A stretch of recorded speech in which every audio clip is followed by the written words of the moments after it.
Palabra y vida. Con el padre Manuel Horta, desde Sevilla.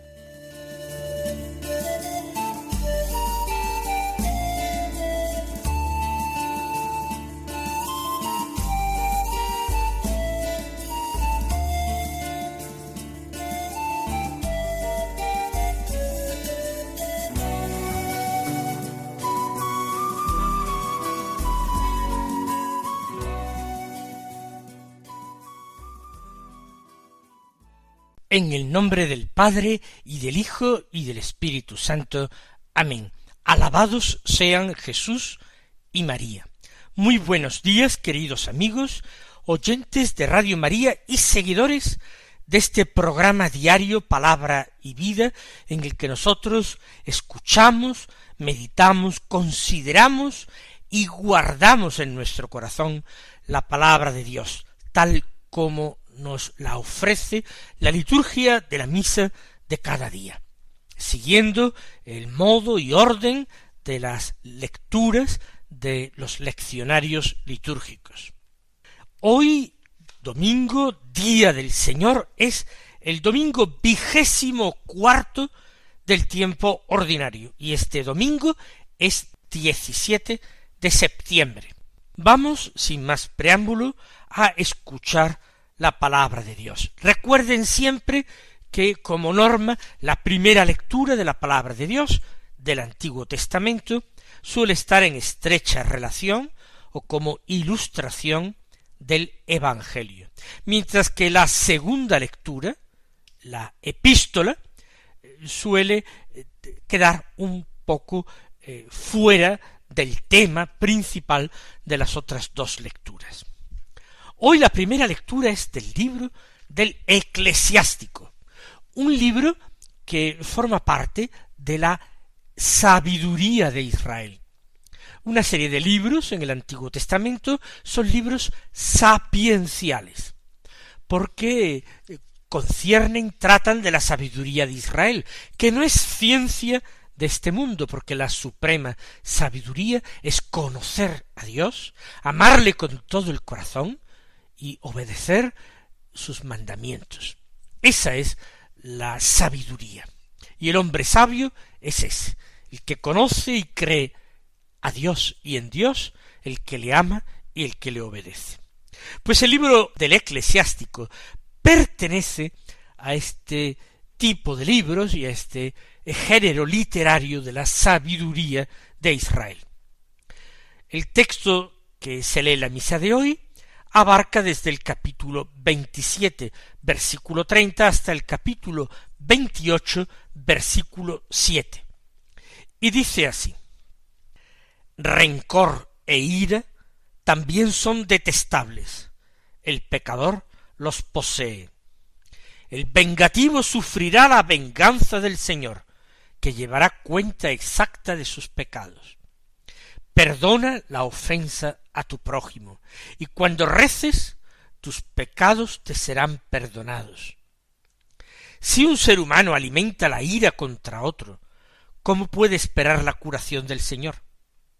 Si no se compadece de su semejante, ¿cómo pide perdón por sus propios pecados? Si él, simple mortal, guarda rencor, ¿quién perdonará sus pecados? Piensa en tu final y deja de odiar. Acuérdate de la corrupción y de la muerte, y sé fiel a los mandamientos. Acuérdate de los mandamientos, y no guardes rencor a tu prójimo. Acuérdate de la alianza del Altísimo, y pasa por alto la ofensa. Palabras admirables del Antiguo Testamento. Son palabras que tendrían que conocer mejor los cristianos, pero es un gran dolor recordar cómo muchos cristianos no conocen ni siquiera los santos evangelios, mucho menos el Antiguo Testamento, y mucho menos no ya las historias del Antiguo Testamento, las historias del Génesis, de Moisés, Pero estos textos de la sabiduría de Israel son desconocidos a la gran mayoría de los cristianos. Veamos lo que dice. Rencor e ira también son detestables. El autor sagrado está enumerando distintos vicios y pecados, y raíces de pecados, porque aquí de lo que está hablando es del pecado capital de la ira, que no es en sí un pecado personal en la medida en que uno no se deje arrastrar por ella, sino como pecado capital es una raíz de pecado. Una raíz de pecado que está presente en nuestro corazón, en el corazón del hombre, desde que el pecado original arruinó nuestro primer estado. Rencor e ira. La ira es una pasión de la voluntad, es la cólera, el enojo, mientras que el rencor es un ánimo contrario, ánimo de venganza, alimentado fríamente en el corazón. Es la negativa a olvidar las ofensas, al contrario, recordarlas cuidadosamente para que no se vayan jamás del recuerdo. Rencor e ira son detestables, detestables para Dios. En primer lugar, hacen daño al hombre que las padece. El hombre que se deja llevar sin control de la ira, y el hombre que en silencio, con frialdad y calma, alimenta el rencor, sufre extraordinariamente, lleva en sí un germen de amargura y de descontento. Y por eso mismo, porque hacen daño al hombre, son detestables para Dios, que ama a los hombres como su creador y su redentor. El pecador los posee. El hombre pecador no hace nada para luchar contra el rencor o la ira. Por eso es pecador, porque prefiere seguir los apetitos de su corazón más que la ley de Dios y los mandatos de Cristo, que en sus bienaventuranzas dijo: dichosos los que trabajan por la paz, porque ellos serán llamados hijos de Dios. Dichosos los mansos, porque ellos poseerán la tierra. Dichosos los misericordiosos, porque ellos alcanzarán misericordia. El hombre pecador desoye a Cristo, desoye las bienaventuranzas y sigue el camino de la ira y del rencor. Sigue diciendo el autor sagrado, sigue diciéndonos Dios a través del autor sagrado: el vengativo sufrirá la venganza del Señor, que llevará cuenta exacta de sus pecados. El que guarda en su corazón un ánimo de venganza, quien planea venganza, que no tenga absolutamente la más mínima esperanza de salir indemne del juicio de Dios. El vengativo sufrirá venganza del Señor. Jesús nos lo advierte, no tenemos excusa. Vosotros tenéis que tratar a vuestro prójimo como desearíais ser tratados. Si queréis ser tratados con indulgencia, si queréis ser perdonados de vuestras ofensas, de vuestros pecados, hasta de vuestros crímenes, tenéis que perdonar plenamente en el corazón. Si no, el Señor va a llevar cuenta exacta de nuestros pecados, y eso es terrible, caer un día en las manos de Dios, cuando nosotros no hemos sido misericordiosos. Perdona la ofensa a tu prójimo, y cuando reces, tus pecados te serán perdonados. Fue también una promesa y un compromiso de Cristo Jesús en el Evangelio. Él empeñó su palabra: perdonad y seréis perdonados. Por eso, en más de una ocasión, en este programa, yo he recomendado, sobre todo, a las personas escrupulosas, a los que no se sienten nunca contentos con sus confesiones, a los que piensan que no confesaron bien, que olvidaron los pecados, o los ocultaron o medio ocultaron.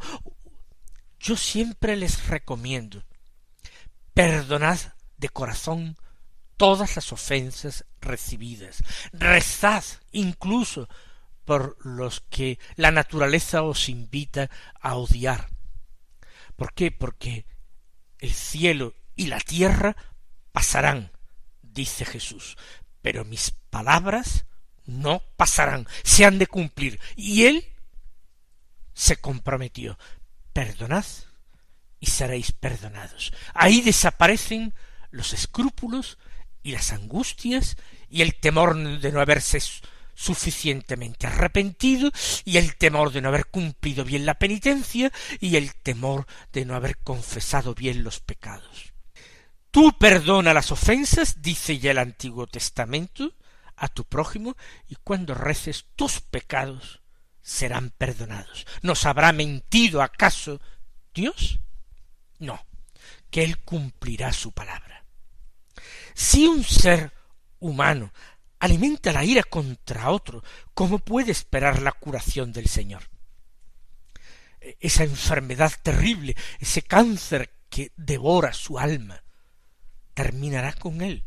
No puede esperar esa curación y sanación quien está alimentando una enfermedad espiritual mucho más terrible que cualquier enfermedad corporal. Si no se compadece de su semejante, ¿cómo pide perdón por sus propios pecados? Es imposible que lo reciba ese perdón si él no está dispuesto a perdonar. Por eso el Señor, en la oración que nos enseña, que es modelo y norma de toda oración, el Padre Nuestro, nos enseña a pedir, perdona nuestras ofensas, o perdona nuestras deudas, como también nosotros perdonamos a los que nos ofenden, o perdonamos a nuestros deudores.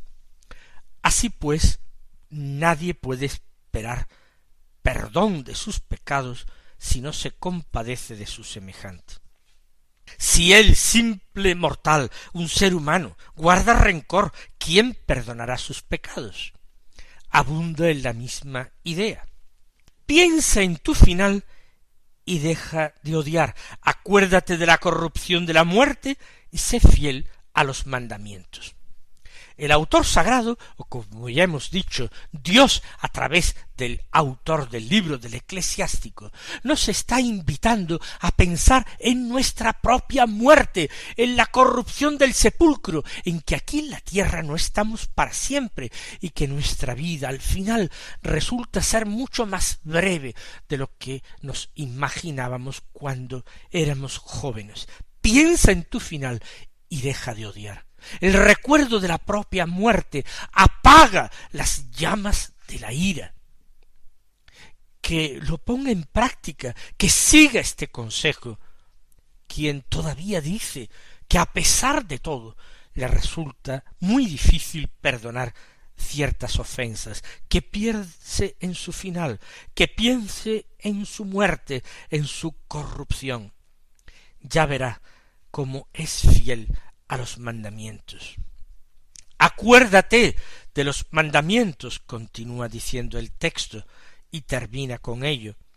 Y no guardes rencor a tu prójimo, acuérdate de la alianza del Altísimo, y pasa por alto la ofensa. ¿Será porque el Señor no nos lo haya dicho suficientemente claro? ¿Será porque el Señor no nos lo haya repetido muchas veces? ¿Será que el Señor olvidó decirlo en el Nuevo Testamento o en el Antiguo Testamento?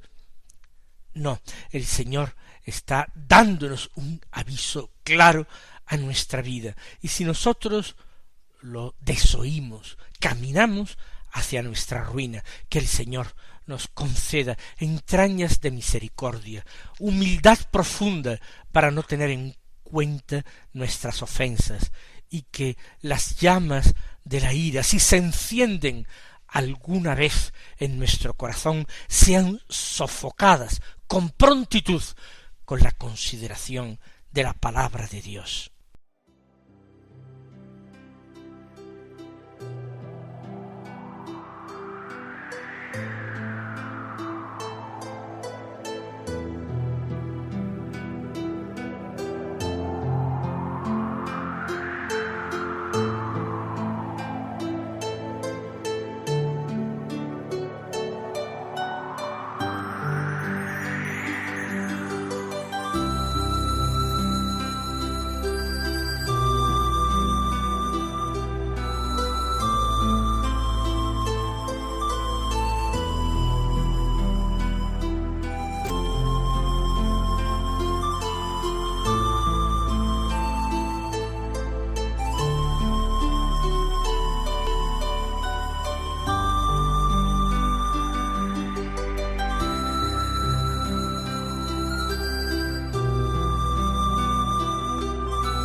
La segunda lectura de la misa es un texto muy breve de sólo 3 versículos, de la carta del apóstol San Pablo a los Romanos, capítulo 14, versículos 7 al 9, que dicen así: Hermanos, ninguno de nosotros vive para sí mismo, y ninguno muere para sí mismo. Si vivimos, vivimos para el Señor; si morimos, morimos para el Señor. Así que ya vivamos, ya muramos, somos del Señor. Pues para esto murió y resucitó Cristo, para ser Señor de muertos y vivos. Es un texto, ya hemos visto, muy cortito, pero muy hermoso, y viene a decirnos que la vida cristiana no tiene otro fin, no tiene otra utilidad que tomar conciencia de que por medio de nuestro bautismo Cristo nos adquirió para sí. Somos suyos a todos los títulos posibles. Él ha pagado por nosotros a quien señoreaba sobre nosotros, el diablo. Él nos ha comprado al precio de su sangre, y lo ha hecho no para tenernos esclavizados, sino para liberarnos, para libertarnos. Pero, como dice San Pablo, una vez que hemos sido rescatados del pecado y de la muerte por la resurrección de Cristo, a la que nosotros nos hemos unido sacramentalmente a través del bautismo, nosotros ya no podemos vivir para nosotros mismos. ¿Cuántas personas hoy en día en nuestra sociedad y en nuestro mundo, cuántos repiten de una manera inconsciente y egoísta: mi vida es mía, mi vida es mía, y claman de esta manera su egoísmo y su falta de corazón? Proclaman su miopía espiritual, su auténtica ceguera. Ninguno vive para sí mismo. Ninguno de los miembros de la comunidad cristiana puede vivir para sí mismo, y ninguno de nosotros muere para sí mismo. Vivimos para el Señor. Por eso y para eso vivimos. No hay otra justificación, no hay otra explicación. ¿Yo para qué vivo? ¿Cuál es el sentido de mi vida?, se preguntan algunos, y trabajosamente buscan en algo que es tan claro, tan evidente, que un niño cristiano debe saberlo.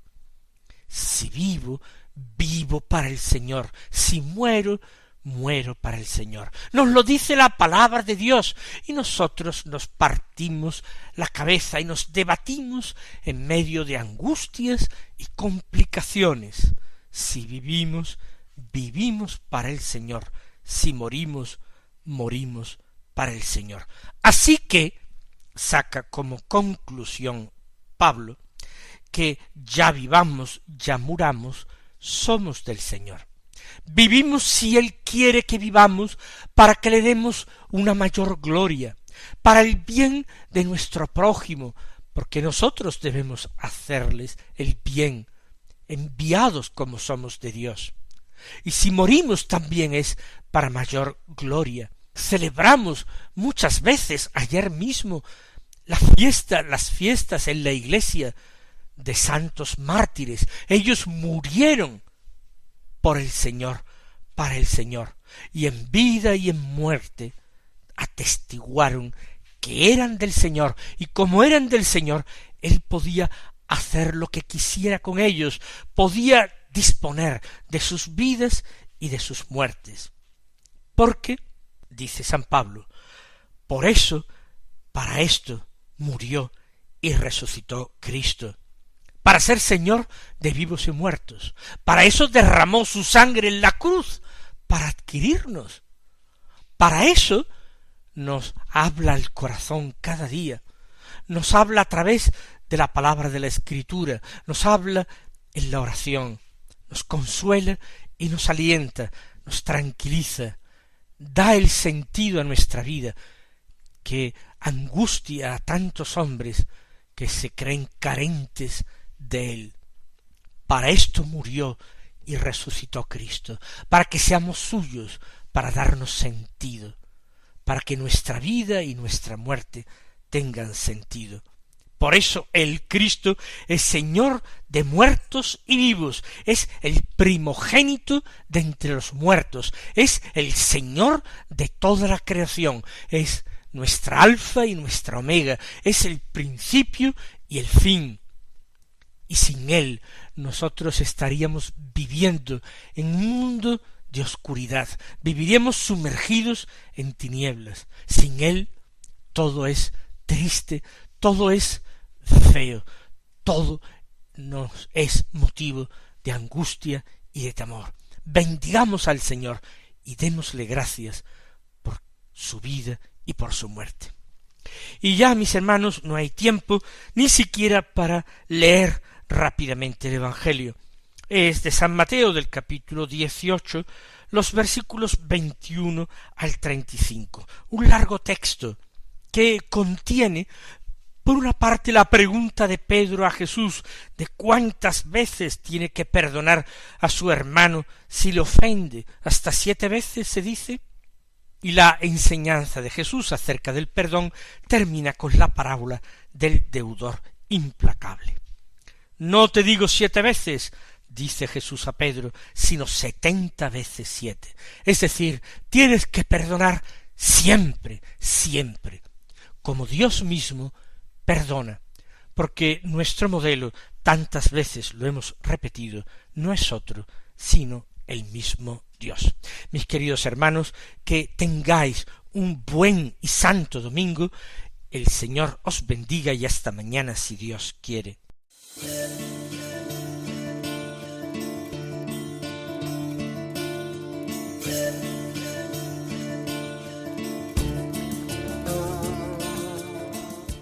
Han escuchado en Radio María Palabra y Vida, un programa que dirige el Padre Manuel Horta.